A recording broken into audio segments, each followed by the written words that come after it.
एखादा मुलगा जर रडायला लागला तर मला दुःख होतं आणि तकलीफ अशी होते की त्या लेकराच्या आईला हे कसं कळत नाही की आपलं पोरगं रडतं म्हणून.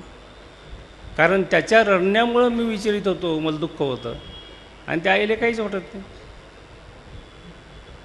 तर हे डोळ्यातून येणारे पाणी किंवा अश्रू किंवा आक्रोश याच्यामुळं मी विचलित होतो. आता बोलता बोलता मी त्या मुलाखतीमध्ये आपल्या इथं बरेच लांबचे पत्रकार आले होते.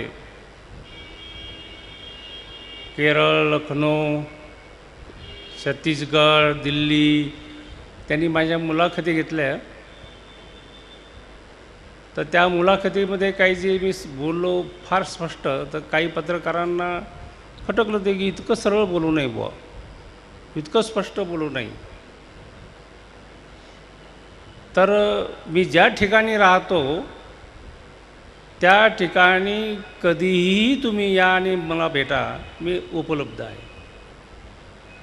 नाही तर बऱ्याच ठिकाणी तुम्ही पाहिलं असेल की महाराजांची ठरलेली वेळ असते की त्या वेळेतच भेटता येतं. देव देखील झोपतो, उठतो, ज्यावेळेस झोपलेला असतो त्यावेळेस त्याला दर्शन नाही घेता येत. कारण त्या ठिकाणचे जे पुजारी असतात ना, त्यांना त्यांच्या दिनचर्यामध्ये हे करावं लागतात ना, जेवण करावं लागतं, काहीतरी करावं लागतं, तयार व्हावं लागतं. तर त्याच्याकरता तो देव झोपतो. आणि आपला जो तिथं जो बालाजी आहे, महादेव आहे, तिथं कोणीच नाही पुजारी बिजारी. तुम्ही कधी जाऊन भेटा, ते कधीही भेटता येतं.